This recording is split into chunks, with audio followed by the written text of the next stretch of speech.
नमस्कार, आप देख रहे हैं न्यूज वन इंडिया। मैं हूं आपके साथ कीर्ति बिंदल और बुलेटिन का आगाज बड़ी खबर के साथ करें। कानपुर से जर्जर दीवार गिरने से 2 लोगों की मौत हो गई है। कानपुर से बड़ी खबर, मलबे में दबकर नानी और नाती की मौत हो गई है। पुलिस ने दोनों शव को पोस्टमार्टम के लिए भेजा है। किदवई नगर थाना क्षेत्र के कंजड़नपुरवा इलाके में हादसा हुआ है। तो बड़ी खबर आपको बता रहे हैं, किदवई नगर थाना क्षेत्र के कंजड़पुरवा इलाके में हादसा हुआ है। मकान की जर्जर दीवार गिरने से 2 लोगों की मौत हो गई है। कानपुर से बड़ी खबर, मलबे में दबकर बुजुर्ग महिला और एक बच्चे की मौत हो गई है। रिश्ते में नानी और नाती लगते थे। पुलिस ने दोनों शव को पोस्टमार्टम के लिए भेज दिया है। परिजनों में दुखों का पहाड़ परिजनों पर टूट पड़ा है। पुलिस वहां पर मौके पर पहुंच चुकी है। मलबे को हटाने के लिए टीम भी पहुंच चुकी है, लेकिन जर्जर दीवार गिरने से यहां एक बड़ा नुकसान हुआ है। 2 लोगों की मौत हो गई है और ये एक्सक्लूसिव तस्वीर हम आपको दिखा रहे हैं। परिजनों का रो रो करके बुरा हाल है। नानी और नाती की मौत हो गई है। परिजन यहां पर लगातार रो रो करके परिजनों का बुरा हाल है। जर्जर दीवार गिरने से 2 लोगों की मौत। तो ये तस्वीरें हम आपको दिखा रहे हैं। मलबा इकट्ठा हो गया है। पुलिस वहां पर पहुंच चुकी है, मौके का मुआयना कर रही है और परिस्थिति समझने की कोशिश कर रही है कि आखिरकार कैसे दीवार गिरी। और सीसीटीवी में भी कैद हुई है तस्वीरें। देखिए कैसे एक बड़ी दीवार, इतनी ज्यादा मोटी दीवार 2 लोगों पर गिरती है और इसमें नानी और नाती की मौत हो जाती है। लोग वहां पर इकट्ठा होते हैं, मलबे को हटाने की कोशिश करते हैं ताकि इसके नीचे दबे लोगों को निकाल लिया जाए। लेकिन जब तक ये दीवार हटाई जाती, ये मलबा हटाया जाता, तब तक नानी और नाती की मौत हो जाती है। बहुत ही भयावह और डरावनी ये तस्वीर है। आप सोचिए कि इतनी मोटी दीवार किसी के ऊपर गिरे तो क्या हश्र होगा।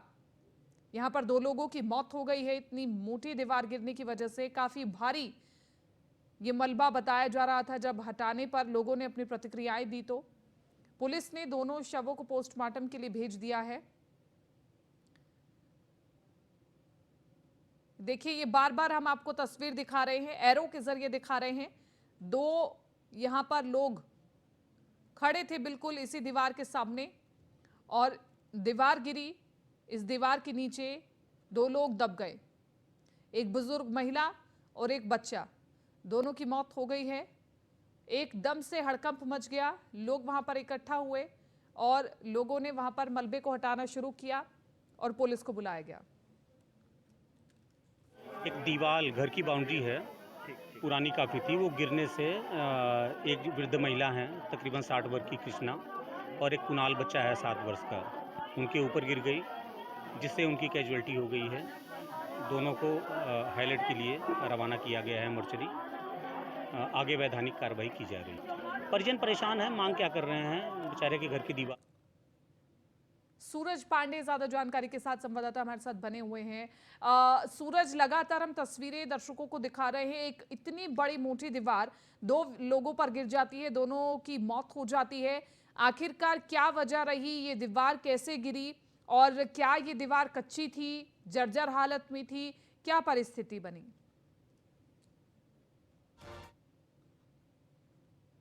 इलाके में मौजूद है, जहाँ पर देखिए हमारे ठीक पीछे यहाँ पर लोगों का जो है वो मजमा लगा हुआ है। आपको बता दें तकरीबन अभी से 1 घंटा ठीक पहले की ये पूरी जो घटना है, उस पर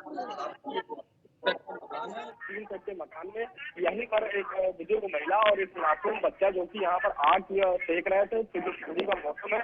ऐसे में बच्चा जो है वो अचानक से गेट पर झूल रहा था और ये दीवार जो है पूरी अचानक नीचे झरझरा कर आकर गिर गई, जिसकी वजह से सड़क पर बैठी जो बुजुर्ग महिला थी वो इस मलबे के बीच में दब गई है, जिसकी वजह से आपको बता दें कि दोनों की मौके पर ही दर्दनाक मौत हो गई है। जिसके बाद आनंद फनन जो आसपास के जो लोग थे वो यहाँ पर मौके पर पहुंचे और उन लोगों ने तत्काल मलबा हटाकर दोनों बुजुर्ग महिला और बच्चे को पास के निजी अस्पताल ले जाया गया, जहाँ पर डॉक्टरों ने दोनों को मृत घोषित कर दिया है। वही घटना की जानकारी पर पहुंची पुलिस इस पूरे मामले में दोनों मृतकों के शवों को कब्जे में लेकर पोस्टमार्टम के लिए भेज चुकी है। सबसे बड़ी बात यह है कि ये पूरी जो दर्दनाक घटना है ये बगल के ही एक मकान में सीसीटीवी कैमरे में भी कैद हो गई है। दीवार की बात करें तो तकरीबन 9 इंच की दीवार थी, उसके बावजूद ये पूरा हादसा हुआ है। अ, सूरज, आप हमें ये समझाइए पहले कि ये दीवार अचानक से कैसे गिरी? क्या अंदर से कोई इस दीवार पर चोट कर रहा था, या फिर क्योंकि भूकंप की परिस्थिति भी यहाँ पर नहीं कही जा सकती, तो आखिरकार ये दीवार अपने आप कैसे गिरी? बिल्कुल, देखिए जिस तरीके से आपको बता दें कि एक घर के भीतर एक नीम का पेड़ लगा हुआ है और जो नीम का पेड़ है उसी के ठीक बगल में एक पूरी दीवार बनी हुई है और उसी में गेट भी दरवाजा भी लगा हुआ था, जिसके बाद दरवाजे पर ये बच्चा जो है एक छोटा सा वो उससे झूले के तरीके दरवाजे से आगे पीछे कर रहा था। काफी दीवार पुरानी थी, जर्जर हो चुकी थी, अचानक ये दीवार भरभरा कर गिर गई, जिसकी वजह से पूरा हादसा हुआ है। इस पूरी घटना में आपको बता दें कि जो भी घटना हुई है पूरी सीसीटीवी कैमरे में कैद हुई ठीक है। है सूरज, मैं लौटती हूँ आपके पास। हमारे साथ संतोष बने हुए हैं, एसीपी हैं।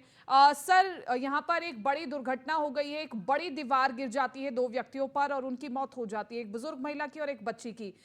सबसे पहले क्योंकि हम ये समझना चाहते हैं कि ऐसे कैसे दीवार गिर गई कि 2 लोगों की मौत हो गई, क्या आप वहाँ की परिस्थिति को बता सकते हैं? जी मैम, यहाँ थाना किदवई नगर है, उसके अंतर्गत कंजनपुरवा मोहल्ला आता है। यहाँ पे एक घर था जिसकी दीवार थी और दीवार के बगल जो है एक कृष्णा नाम की महिला थी, वो अपने नाती के साथ बैठी थी। वो दीवार जो है तकरीबन 6 फीट की थी, वो उनके ऊपर गिर गई थी। काफी पुरानी दीवार थी वो। जी।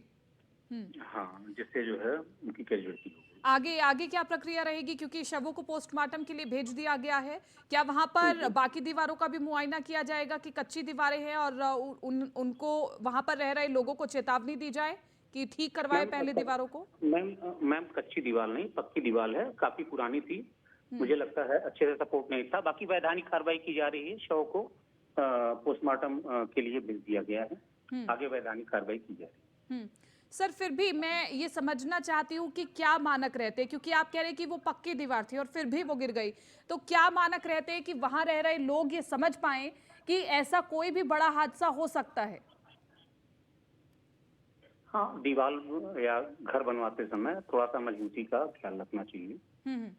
ठीक है, शुक्रिया तमाम इस जानकारी के लिए, चर्चा के लिए। और संतोष कुमार सिंह हमारे साथ एसीपी बने हुए थे। वो कह रहे हैं कि हम लगातार इस पूरी परिस्थिति पर नज़र बनाए हुए हैं, इलाके में भी मुआयना आगे किया जाएगा और सभी से अपील भी करते हैं कि सभी सावधानी से रहें।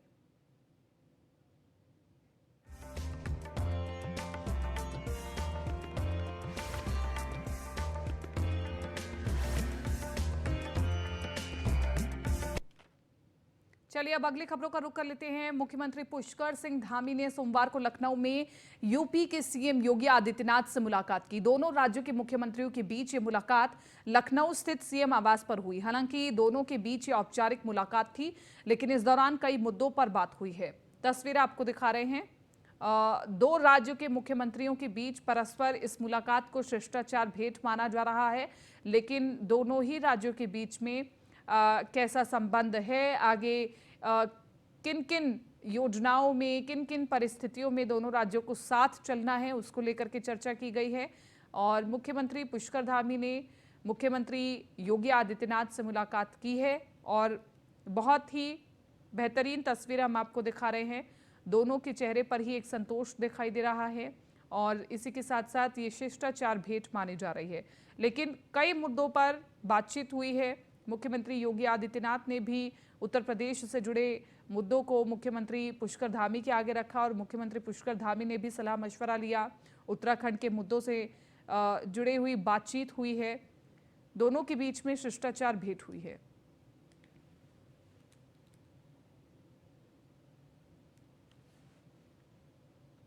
ऋषिकेश में प्रदेश कार्य समिति में जोशीमठ आपदा के बीच बीजेपी प्रदेश अध्यक्ष महेंद्र भट्ट ने माओवादियों को लेकर एक बयान दिया है।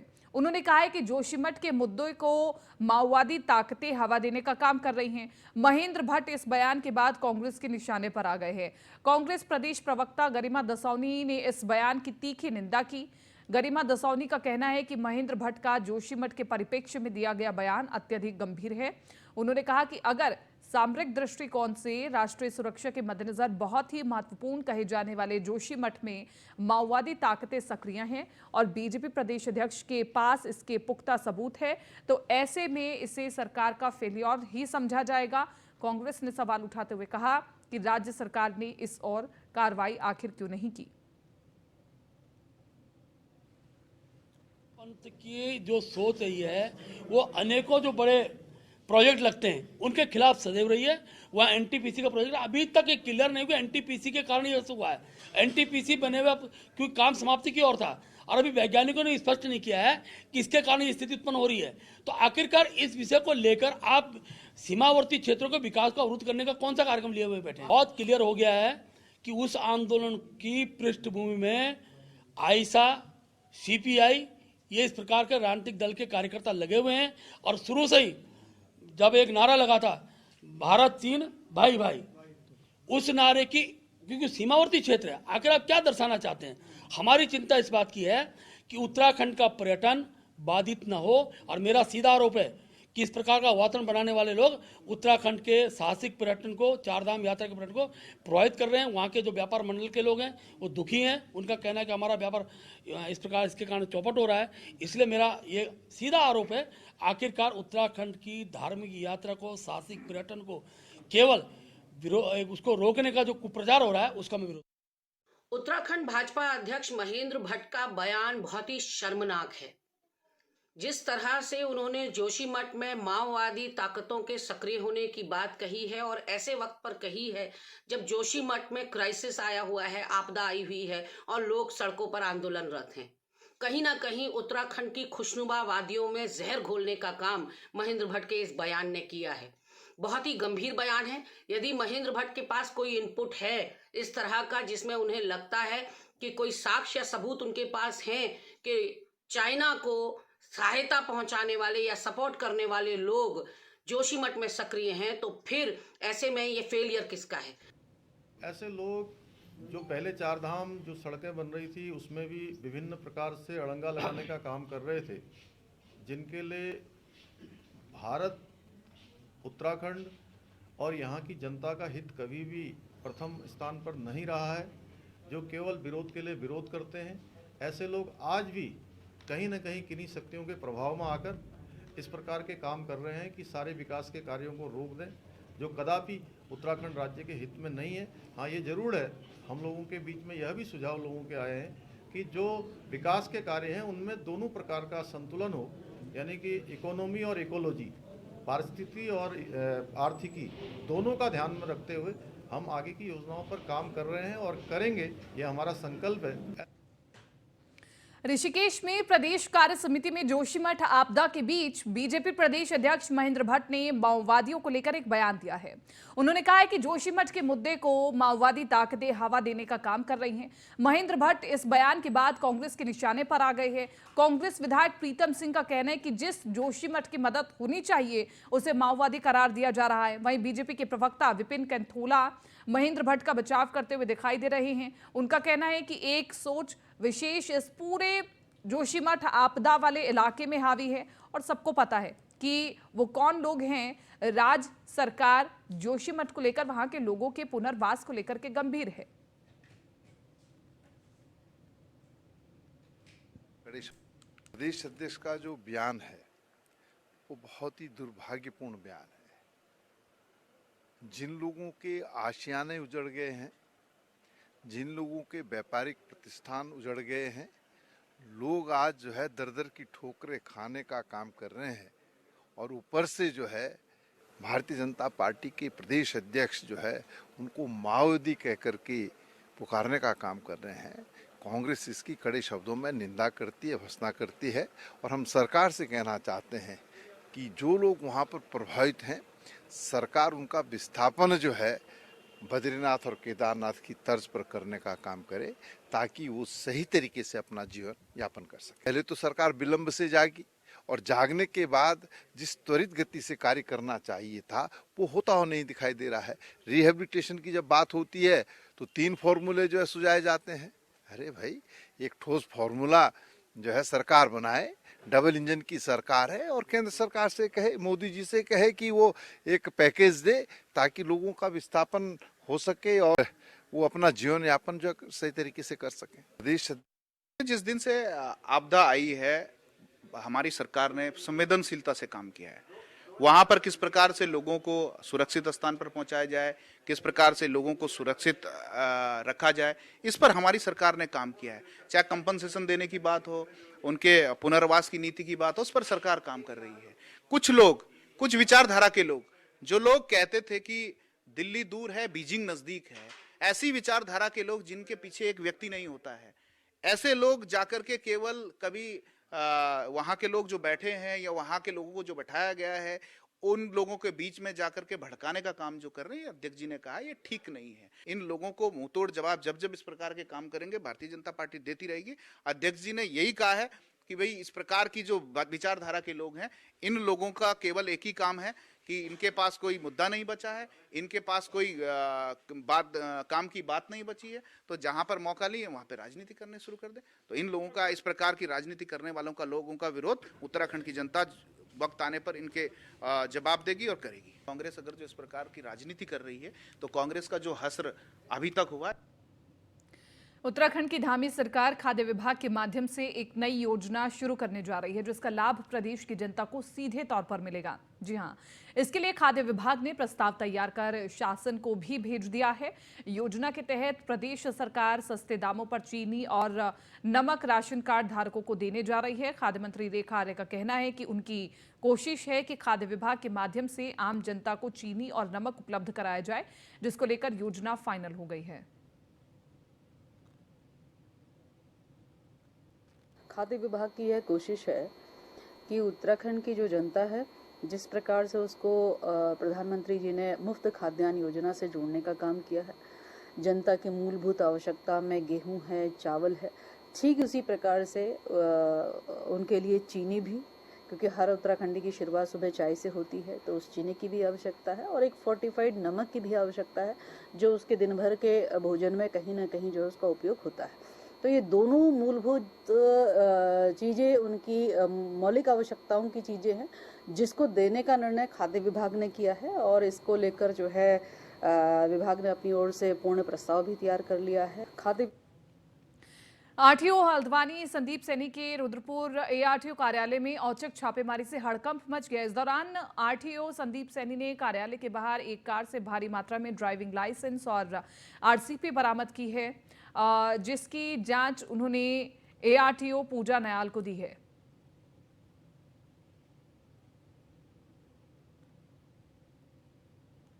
इसमें भी हमने देखा है गाड़ी से हमारे को कुछ लाइसेंस, कुछ और भी डॉक्यूमेंट्स मिले हैं, तो हम अपने एआरटीओ रुद्रपुर को जांच सौंप रहे हैं कि ये किन लोगों के हैं और वो कौन व्यक्ति है जो इस तरीके से बहुत सारे लोगों का आरसी और डीएल अपने साथ कब्जे में रखा हुआ है। तो इसमें जांच के बाद इसमें बताया जाएगा। सहकारिता मंत्री धन सिंह रावत ने मंगलवार को विभागों से जुड़े अधिकारियों के साथ समीक्षा बैठक की। बैठक में कई बिंदुओं पर चर्चा की गई और इस मौके पर कैबिनेट मंत्री धन सिंह रावत ने कहा कि हम प्रदेश के 1200 जगहों पर वित्तीय जागरूकता गोष्ठी का आयोजन करने जा रहे हैं और इस गोष्ठी का मकसद यही कि राज्य सरकारें किसानों के लिए जो कार्य कर रही हैं उसके बारे में आम जनमानस को जागरूक करना है। और इसके साथ ही 15 फरवरी से 15 मार्च तक मुख्यमंत्री घसियारी कल्याण योजना की हर जिलों में लॉन्चिंग की जाएगी, जिसको लेकर धन सिंह रावत ने जानकारी देते हुए कहा कि मुख्यमंत्री पुष्कर सिंह धामी खुद मौके पर जाकर किसानों से संवाद स्थापित करेंगे। समीक्षा बैठक जो हम लोगों ने की है, उसमें पूरे राज्य में 1200 स्थानों पे हम वित्तीय जागरूकता गोष्ठी करने जा रहे हैं और इसमें जो राज्य सरकार जो है किसानों के लिए काम करे इसके बारे में बताया जाएगा। साथ में हम डिजिटल बैंकिंग की ओर भी जा रहे हैं, हम केटीओ की तरफ भी जा रहे हैं और साथ में 15 फरवरी से लेकर 15 मार्च के बीच में मुख्यमंत्री घसियारी कल्याण योजना की हर जिलों में लॉन्चिंग की जाएगी। मुख्यमंत्री जी खुद किसानों से वहां संवाद करने जा रहे हैं और बड़ी बात यह है कि कोऑपरेटिव सेक्टर में हमारा देश का पहला राज्य है जो कि पैक्स कॉपरेटिव। ऋषिकेश के दयानंद आश्रम में विराट कोहली और अभिनेत्री अनुष्का शर्मा अपने परिवार के साथ पहुंची, जहां पर स्वामी दयानंद महाराज की समाधि पर माथा टेका और संतों को भंडारा कराया। आपको बता दें कि विराट कोहली ऋषिकेश के दयानंद आश्रम में अपनी पत्नी अनुष्का और बेटी के साथ सोमवार शाम को पहुंचे। उन्होंने यहां गंगा आरती की और सुबह पूजा हवन के साथ संतों को भंडारा कराया। उनसे मिलने उत्तराखंड के डीजीपी अशोक कुमार पहुंचे और अन्य यहाँ के उद्योगपति भी उनसे मिलने के लिए पहुंचे।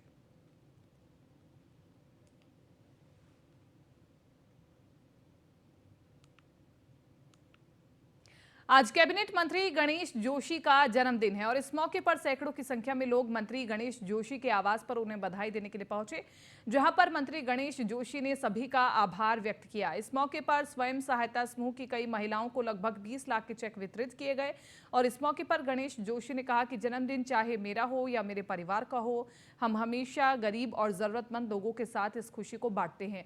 साथ ही मंत्री जोशी ने कहा कि आज 36 स्कूलों में स्वेटर और कंबल बांटे जा रहे हैं और कई स्कूली विद्यार्थियों को कंप्यूटर भी वितरित किए जाने हैं।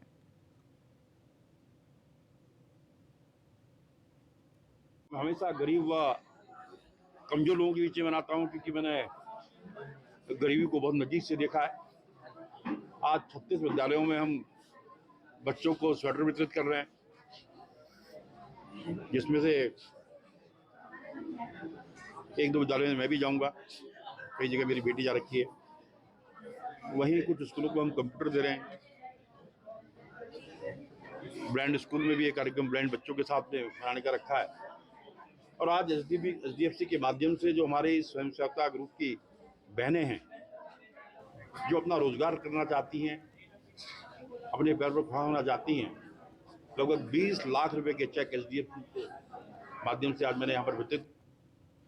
मसूरी विधायक और कैबिनेट मंत्री गणेश जोशी का 65वां जन्मदिन मसूरी में भी धूमधाम के साथ मनाया गया। इस अवसर पर ऐतिहासिक नाग मंदिर में मसूरी भाजपा मंडल अध्यक्ष राकेश रावत के नेतृत्व में विशेष पूजा अर्चना की गई। वहीं गांधी चौक पर मसूरी भाजपा मंडल द्वारा आयोजित कार्यक्रम के दौरान गरीब और मजदूरों को गर्म कपड़े और स्वास्थ्य किट वितरित की गई। इस मौके पर कार्यक्रम का शुभारंभ करते हुए भाजपा युवा मोर्चा के राष्ट्रीय उपाध्यक्ष नेहा जोशी ने कहा कि कैबिनेट मंत्री गणेश जोशी हमेशा अपना जन्मदिन गरीब और आमजन के साथ मनाते हैं। जन्मदिन या कोई भी खुशी जो है वो परिवार के साथ मनाई जाती है और जितने भी लोग आज यहाँ पर देख रहे हैं, ये सब हमारा परिवार है। इन्हीं के आशीर्वाद से वो 4 बार विधायक बने, इन्हीं के आशीर्वाद से वो कैबिनेट मंत्री बने। तो जाहिर है कि जन्मदिन जैसा जो खुशी का दिन होता है वो इनके बीच में मनाना चाहिए और ये एक धन्यवाद करने का भी अवसर मिलता है। देखिए, एक नेता को जब लोग वोट देते हैं तो बहुत सारी चीज़ें उस नेता को मिलती हैं, मंत्री पद जैसा ऊंचा पद मिलता है, लेकिन बहुत कम मौके आते हैं जब वो नेता धन्यवाद कर पाता है अपनी जनता को, अपने भाई बहनों को जो हमेशा उनके साथ खड़े रहते हैं। तो एक धन्यवाद करने का आज मौका मिला है हम लोगों को। तो आज हम कंबल वितरण हमने किया, स्कूलों में हमने जो हमारे सरकारी स्कूल के बच्चे हैं उनको स्वेटरें दी, उनको नोटबुक्स दी और इसी तरह सबके साथ ये खुशी बांटी है। जन्मदिन या कोई भी खुशी। फिलहाल इस बुलेटिन में मेरे साथ इतना ही, लेकिन आप बने रहिए न्यूज़ 1 इंडिया के साथ।